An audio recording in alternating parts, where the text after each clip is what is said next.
स्वस्ति श्री गणेशाय नमः। श्री सरस्वती देवै नमः।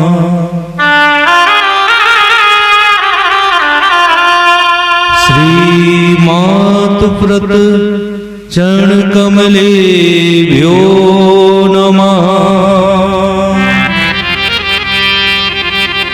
श्री परम गुरु चरण कमलेभ्यो नमः।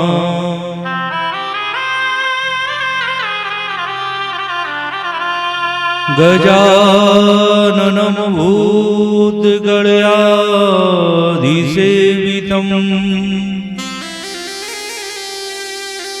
कपितजम्बुफलचारुभक्षणम् उमासुतं शोकविनाशकारकम् नमामि विघ्नेश्वरपादपङ्कजम्। मङ्गलं भगवान् विष्णु मङ्गलं गरुडध्वजा मङ्गलं पुण्डरीकाक्षं मङ्गलायतनो हरि।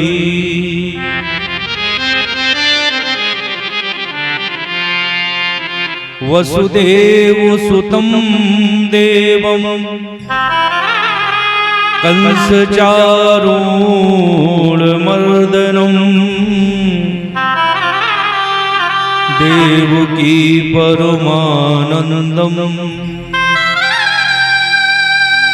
कृष्णं वन्दे जगद्गुरुम्।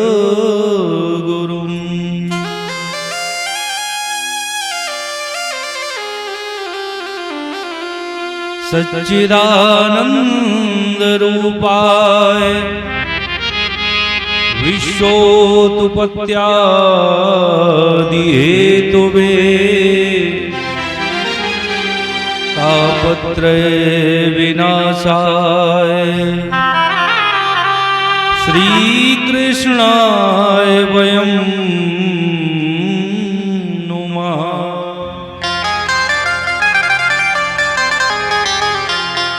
कृष्णाय वासुदेवाय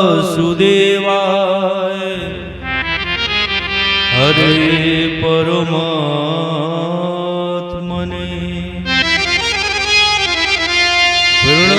प्रणतकलेषु नाशाय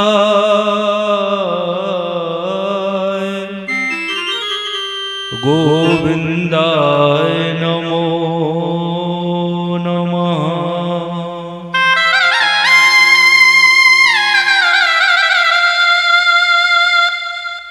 जिनके केवल नाम से बिगड़े बनते का ओ हम सब की रक्षा करे मुरलीधर घनश्याम।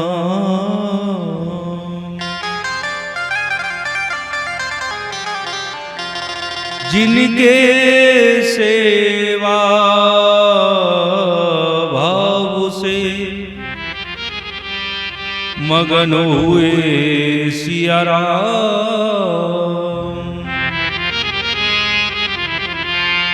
ऐसे श्री हनुमान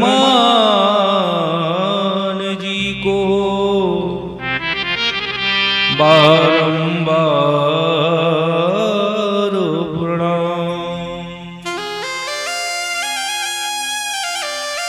प्रभु कथा के रसिक तुम भक्त राज मत धीर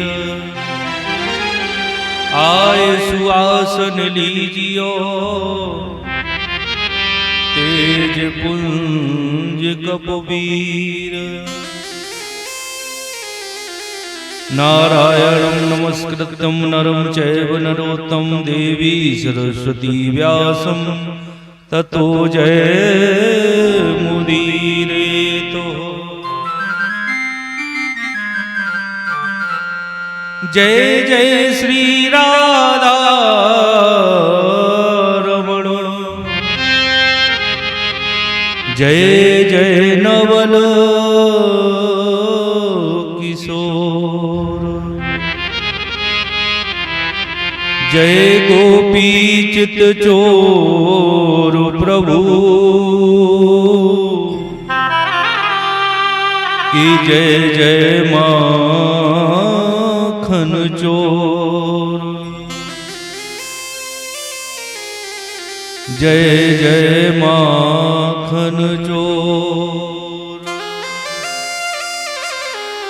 बोलिए श्रीमद् भागवत महापुराण की जय, श्री राम राजा सरकार की जय, श्री बांके बिहारी लाल की जय, श्री अनंत बलवंत हनुमंत लाल जी महाराज की जय, जगत जननी दुर्गा महारानी की, भोले शंकर भगवान की जय, जय जय श्री राधे, जय जय श्री राधे, जय जय श्री राधे श्याम।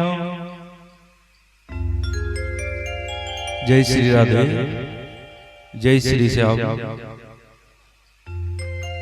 श्रीमद् भागवत कथा को श्रवण करने वाले हमारे परम श्रद्धालु श्रोतागण, माताएं, बहनें, वयोवृद्धजन, भगवत रसिक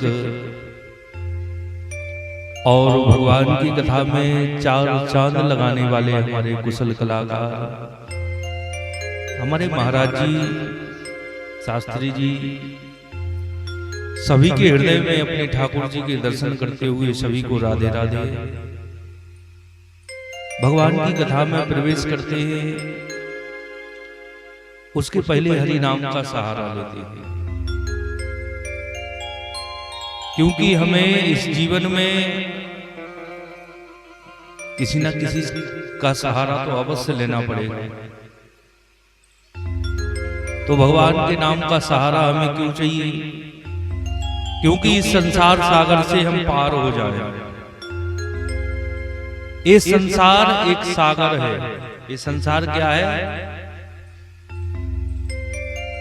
ये संसार एक सागर है, और सागर में भी देखने में कितना अच्छा लगता है। सागर हम जब देखते हैं ना, कितना अच्छा लगता है। बहुत दूर तक जल ही जल दिखाई देता है, अथाह जल दिखाई देता है। और जब उस जल को पान करते हैं तो पी नहीं पाते, क्योंकि खारा होता है। ऐसे ही इस संसार के लोग भी देखने में कितने अच्छे लगते हैं, लेकिन उनका स्वभाव ऐसा होता है कि हमें एक मिनट बैठने को भी दिल नहीं करता। ये संसार सागर है। सागर में भी ज्वार भाटा आता है, और इस जीवन में भी ज्वार आता है। कभी दुख का आता है, कभी सुख का आ जाता है, लेकिन ये याद रखो, आज की नई जो जनरेशन है वो तो थोड़ा थोड़ा भगवान से लगाव लगा ही रही है, लेकिन मैंने कई वृद्ध लोगों को देखा है कि वो ताश के पत्ते फेंकते रहते हैं, लेकिन भगवान से उनको प्रेम नहीं। भगवान हमें बार बार सतर्क करता है, चेतावनी देता है। हम लोग कहते हैं भगवान ने हमें कुछ सतर्क नहीं किया, हमें चेतावनी नहीं दी। अगर कोई केस चलता है तो उस केस का नोटिस आता है। नोटिस आता है कि नहीं आता है? लेकिन भगवान भी हमें नोटिस देता है।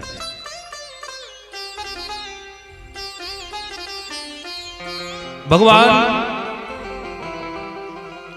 जब वो वृद्ध होते हैं तो मुंह के दांत चले जाते हैं, दांत टूट जाते हैं।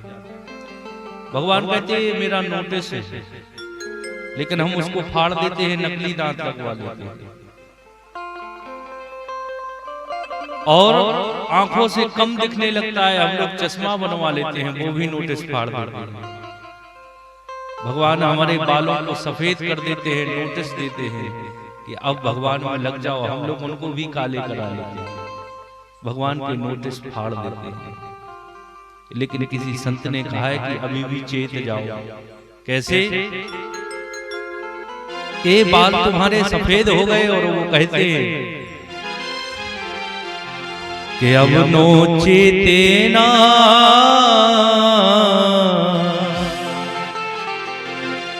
कि अब नो चेतेना हो लेते हरि को नाम, सफेदी आ गई बालों में, अब नो चेतेना लेते हरि को नाम, सफेदी आ गई बालों में, अब नो चेतेना हो लेते हरि को नाम, सफेदी आ गई बालों में, अब नो चेतना हो लेते हरि को नाम, सफेदी आ गई बारन में।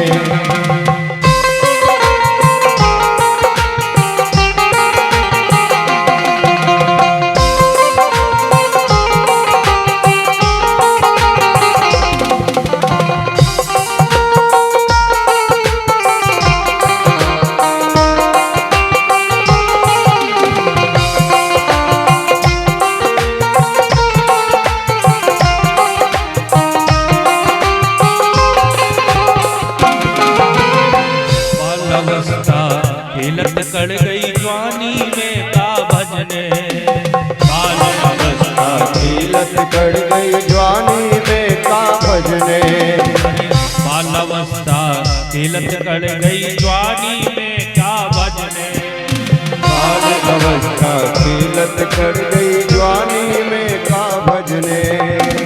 बासुद करो मूड के ऊपर, बासुद करो मूड के ऊपर, जितना बाजे बजने, बासुद करो मूड के ऊपर, जितना बाजे बजने, अबे तो मौका है, अबे तो मौका है, सो भज लो सीताराम, सफेदी आ गई बालों में, लो चेते ना हो लेते हरि को नाम, सफेदी आ गई बारन में। सभी लोग तालियों की सेवा करते हुए हरि बोल।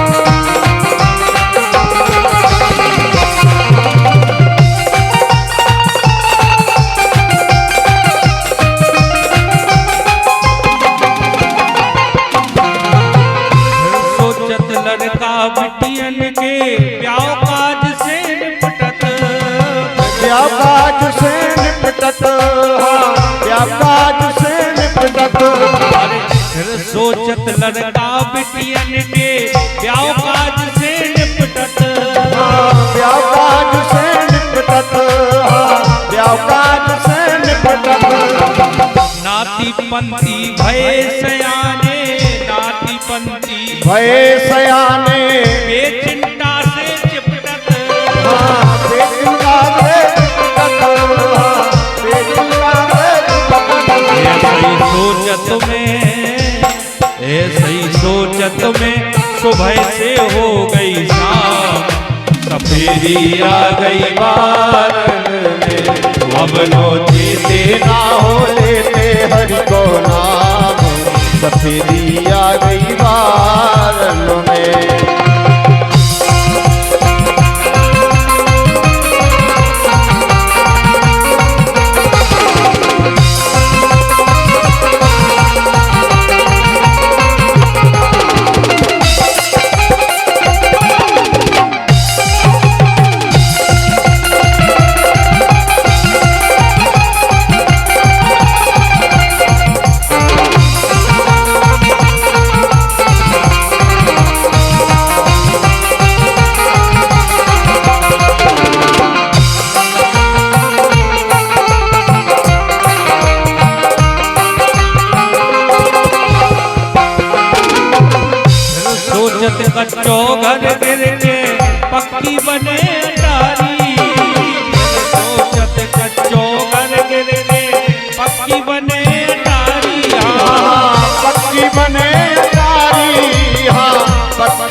करबू भक्ति की तैयारी। हाँ भक्ति की तैयारी, हाँ भक्ति की तैयारी। बने करोड़पति फिर करबू भक्ति की तैयारी। हाँ भक्ति की तैयारी, हाँ भक्ति की तैयारी। ऐसी सोचत में, ऐसी सोचत में चले गए हरि के धाम। सफेदी आ गई बार में, अब लोचीते ना हो लेते हरि को नाम। सफेदी आ गई बार में।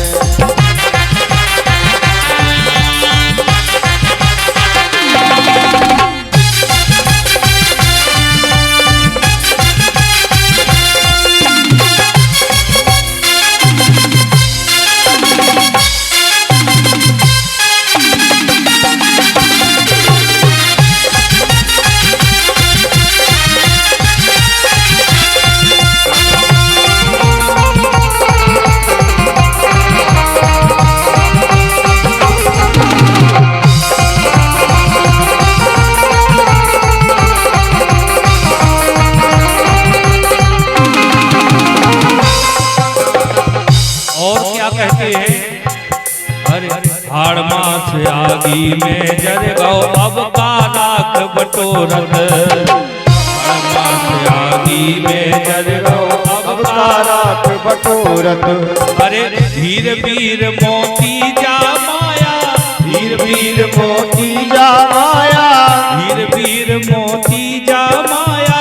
सबको काम मिलोरत और वो संग में ले गए ना, संग में ले गए ना एक औछदाम। सफेदी आ गई बादल में, हमनो जीते ना हो लेते हरि को नाम। सफेदी आ गई बादल में।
सफेदी आ गई बार।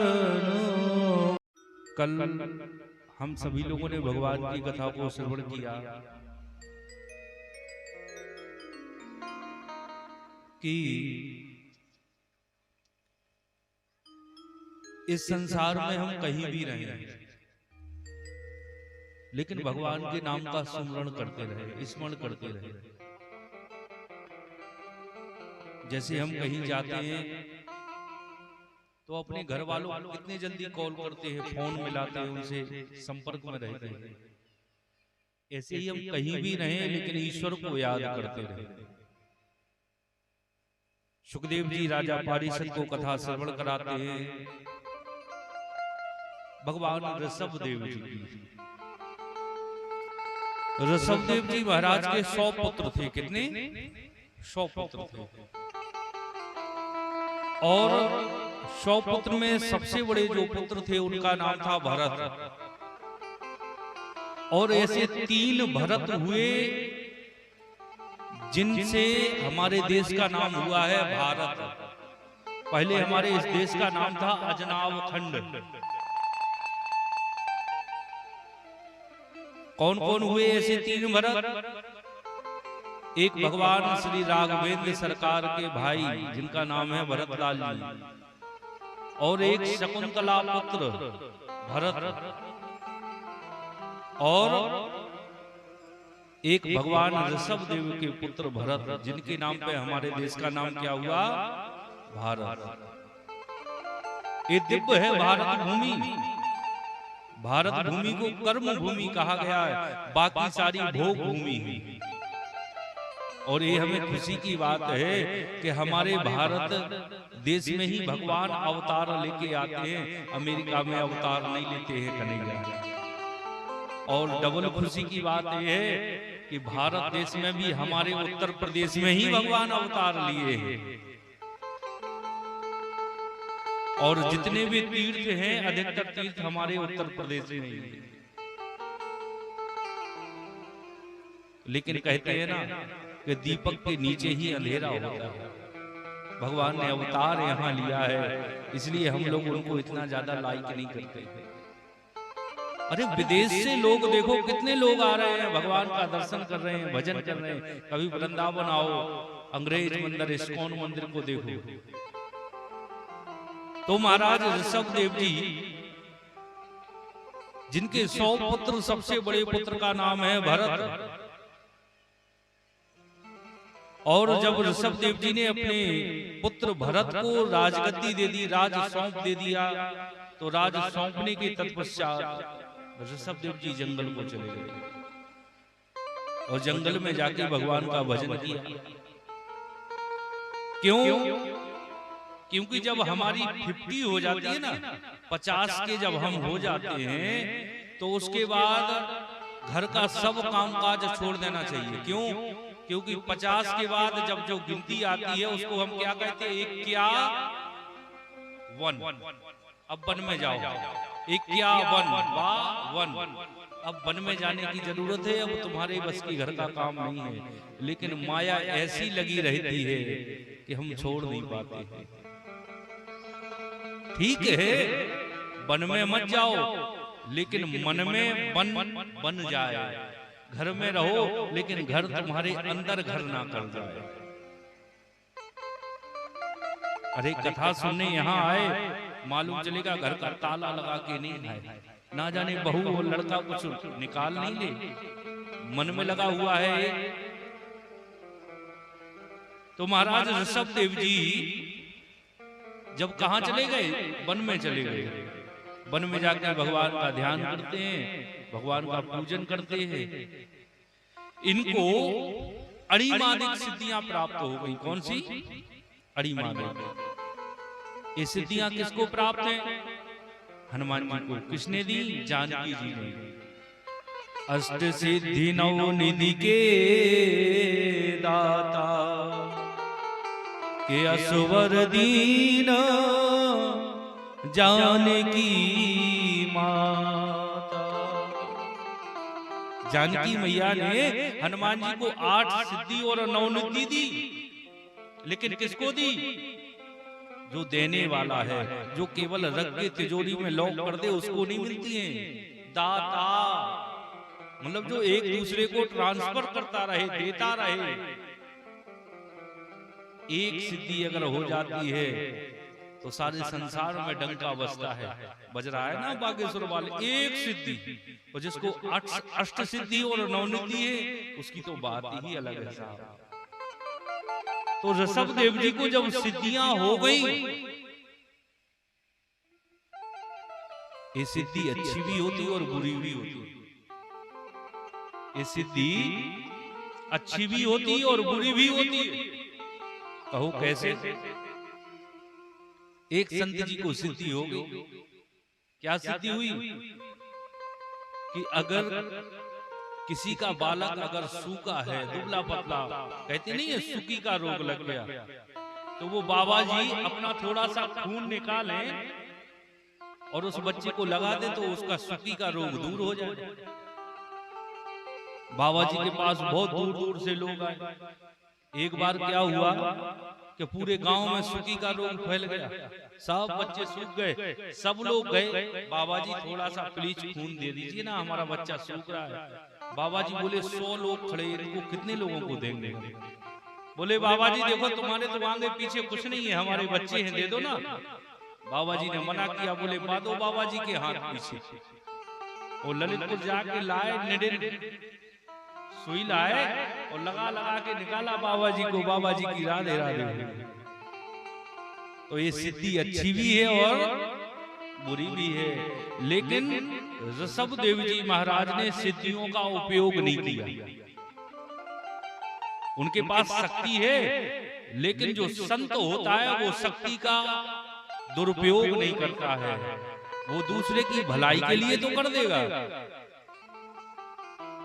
तो महाराज ऐसे ऋषभदेव जी को सिद्धियां थी, 100 पुत्र, और 100 पुत्रों को एक साथ बैठा के भोजन करते हैं। आज हमारे संसार में यही विडंबना है। अगर पिताजी आए तो संतान उठ के भाग जाती है। बोले क्यों? बोले डर लगता है। अरे अपने पिताजी से डर लगता है? अरे पिता से कभी डरना नहीं चाहिए। पिताजी को भी बच्चों के साथ बैठ के भोजन करना चाहिए, उनके हाव भाव को समझना चाहिए।